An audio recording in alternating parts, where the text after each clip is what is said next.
നമസ്കാരം. മലയാളി വാർത്തയിലേക്ക് സ്വാഗതം. അന്തരിച്ച തെന്നിന്ത്യൻ വാനമ്പാടി എസ് ജാനകിക്ക് വിട നൽകാനൊരുങ്ങി സംഗീത ലോകം. മൈസൂരു അപ്പോളോ ആശുപത്രിയിൽ ഇന്നലെയായിരുന്നു അന്ത്യം. മലയാള, തമിഴ്, കന്നഡ തുടങ്ങി നിരവധി ഭാഷകളായി 20,000-ലേറെ പാട്ടുകളാണ് ജാനകിയമ്മയുടെ സ്വരമാധുരിയിലൂടെ പിറന്നത്. തലമുറകളെ സംഗീതത്തിൻ്റെ മായിക ലോകത്തേക്ക് കൈപിടിച്ചുയർത്തിയ ആ സ്വരം ഇനി ഓർമ്മകളിൽ മാത്രം. അനുഗ്രഹീതയായ സ്വരമാധുര്യവും ആലാപന സിദ്ധിയുമായി ആസ്വാദ്യ ലോകത്തിന് ഓർത്തുപാടാൻ നിരവധി ഗാനങ്ങൾ സമ്മാനിച്ച തെന്നിന്ത്യൻ വാനമ്പാടിയാണ് വിട വാങ്ങിയത്. മൈസൂർ അപ്പോളോ ആശുപത്രിയിൽ ചികിത്സയിലിരിക്കെയാണ് വിട പറഞ്ഞത്. മൈസൂരു ബൊഗാദി സെക്കൻഡ് സ്റ്റേജ് നോർത്തിലെ വീട്ടിൽ കുഴഞ്ഞു വീണ ജാനകിയെ ഇന്നലെ ഉച്ചയ്ക്ക് അപ്പോളോ BGS ആശുപത്രിയിലാക്കിയിരുന്നു. രാത്രി 7:30 അന്ത്യം. ജനുവരിയിൽ ഏക മകൻ മുരളീകൃഷ്ണയുടെ മരണശേഷം ചെറുമകൾ അപ്സര വൈദ്യുലയ്ക്കൊപ്പമായിരുന്നു താമസം. ഇന്ത്യൻ ചലച്ചിത്ര സംഗീത ലോകത്തിന് ഒരിക്കലും നികത്താനാവാത്ത ശൂന്യത. 6 പതിറ്റാണ്ടിലേറെ നീണ്ട സംഗീത ജീവിതം, 20ഓളം ഭാഷകളായി 20,000-ലേറെ ഹിറ്റ് പാട്ടുകൾ, സ്നേഹം, വാത്സല്യം തുടങ്ങി മനുഷ്യരെ കൂട്ടിയിണക്കുന്ന പാട്ടുകളാണ് ജാനകിയമ്മയിൽ നിന്നും അനായാസം ഒഴുകിയെത്തിയത്. 1986 ആകാശവാണി ദേശീയ തലത്തിൽ സംഘടിപ്പിച്ച ഗാന മത്സരത്തിൽ 2ാം സ്ഥാനത്തിന് അർഹയായതോടെ സംഗീത ലോകത്തേക്ക് വഴി തുറന്നു. 1957 തൻ്റെ 19ാം വയസ്സിൽ വിധിയിൽ വിളയാട്ട് എന്ന തമിഴ് സിനിമയിൽ ചലപതി റാവു ഈണം പകർന്ന ഗാനം ആലപിച്ചുകൊണ്ട് ചലച്ചിത്ര പിന്നണി ഗാനരംഗത്ത് അരങ്ങേറ്റം കുറിച്ചു. 1000-ലേറെ മലയാള സിനിമാ ഗാനങ്ങൾക്കും ജാനകിയമ്മ ശബ്ദം പകർന്നിട്ടുണ്ട്. മികച്ച ഗായികയ്ക്കുള്ള ദേശീയ പുരസ്കാരം 4 തവണയാണ് ജാനകിയമ്മയെ തേടിയെത്തിയത്. മികച്ച പിന്നണി ഗായികയ്ക്കുള്ള കേരള, തമിഴ്നാട് സർക്കാരിൻ്റെ സംസ്ഥാന അവാർഡുകളും ലഭിച്ചു. 2017 മൈസൂരിലെ മാനസ ഗംഗോത്രി ഓപ്പൺ എയർ ഓഡിറ്റോറിയത്തിലായിരുന്നു ജാനകിയമ്മയുടെ അവസാന സംഗീത നിശ. 79ാം വയസ്സിലാണ് പൊതുവേദിയിൽ നിന്ന് വിരമിച്ചത്. തൊട്ടു തലേ വർഷം പുറത്തിറങ്ങിയ 10 കൽപ്പനകളിലെ അമ്മ പൂവിന് എന്ന താരാട്ടാണ് അവസാനമായി മലയാള സിനിമയ്ക്ക് വേണ്ടി പാടിയ ഗാനം. ജാനകിയെ ലോകമറിയുന്ന ഗായികയായി വളർത്തിയത് നാടക കലാകാരനായ അമ്മാവൻ ഡോക്ടർ ചന്ദ്രശേഖറും അദ്ദേഹത്തിൻ്റെ മകൻ V. രാമപ്രസാദുമാണ്. ജാനകിയും രാമപ്രസാദും 1958 വിവാഹിതരായി. 1997 അദ്ദേഹം മരിച്ചതോടെ സംഗീതരംഗത്ത് നിന്ന് മാറി നിന്ന ജാനകിയെ ആരാധകർ നിർബന്ധിച്ച് തിരികെ കൊണ്ടുവരികയായിരുന്നു. മികച്ച ഗായികയ്ക്കുള്ള ദേശീയ പുരസ്കാരങ്ങൾ 4 തവണയും കേരള സർക്കാരിൻ്റെ ബഹുമതി 11 തവണയും സ്വന്തമാക്കി. മറ്റ് സംസ്ഥാനങ്ങളിലെ പുരസ്കാരങ്ങൾ 22. ഇതിനിടെ ഗാനരചയിതാവായും സംഗീത സംവിധായികയായും തിളങ്ങി. 2013 പത്മഭൂഷൺ പുരസ്കാരം ജാനകി നിരസിച്ചു. ഏകമകനും നർത്തകനുമായ മുരളീകൃഷ്ണ ഹൃദയാഘാതത്തെ തുടർന്ന് മരിച്ചതിന് കടുത്ത ആഘാതമായി.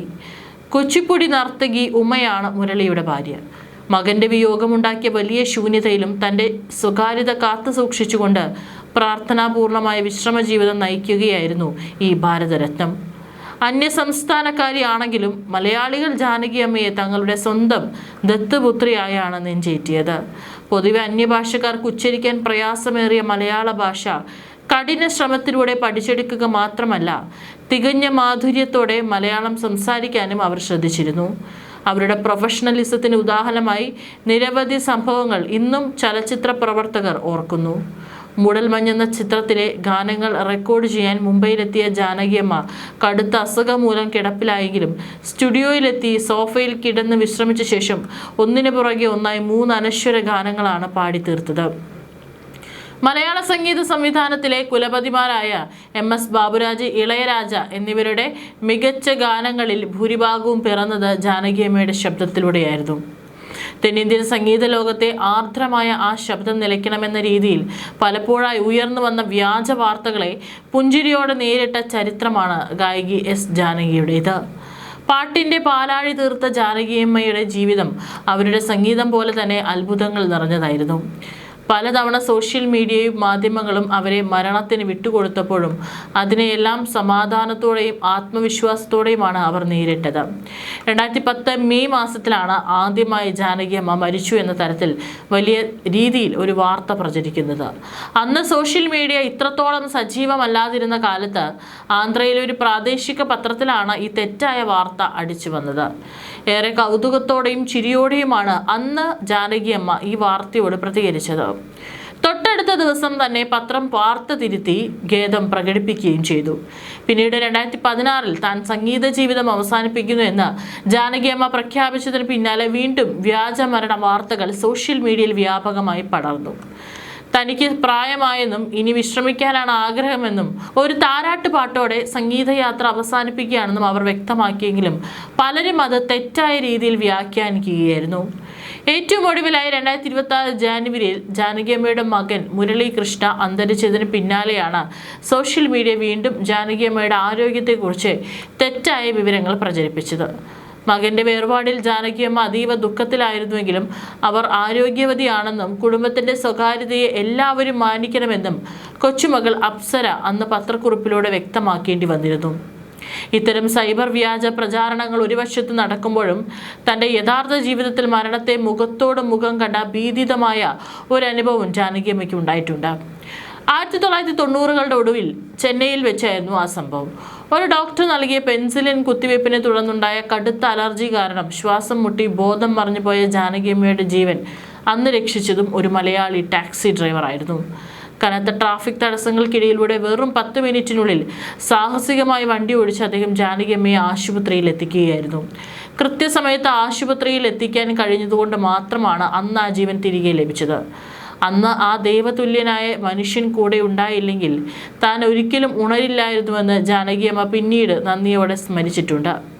മലയാളത്തിലാണ് താൻ സ്വപ്നം കാണുന്നതെന്ന് എപ്പോഴും അഭിമാനത്തോടെ പറഞ്ഞിരുന്ന ജാനകിയമ്മ വിവിധ ഭാഷകളായി 48,000-ൽ പരം ഗാനങ്ങളിലൂടെ തലമുറകളെയാണ് താരാട്ടിയത്. വ്യാജ വാർത്തകളുടെ ലോകത്തും തനതായ പുഞ്ചിരിയോടെയും ഈശ്വരവിശ്വാസത്തോടെയും നിലകൊള്ളുന്ന ജാനകിയമ്മയുടെ ജീവിതം മലയാളികൾക്കെന്നും പ്രിയപ്പെട്ടതാണ്. രാഷ്ട്രപതി, പ്രധാനമന്ത്രി, മുഖ്യമന്ത്രി വി.ഡി. സതീശൻ, തമിഴ്നാട് മുഖ്യമന്ത്രി ജോസഫ് വിജയ്, നടൻ കമൽഹാസൻ, മമ്മൂട്ടി തുടങ്ങി നിരവധി പ്രമുഖർ വിഖ്യാത ഗായികയ്ക്ക് വാക്കുകളിലൂടെ ആദരാഞ്ജലി അർപ്പിച്ചു. രാവിലെ 8 മുതൽ മൈസൂരു മഹാരാജ കോളേജ് ഗ്രൗണ്ടിൽ പൊതുദർശനമുണ്ട്. ഔദ്യോഗിക ബഹുമതികളോടെ മൈസൂരിലെ വീട്ടിൽ അന്ത്യവിശ്രമം.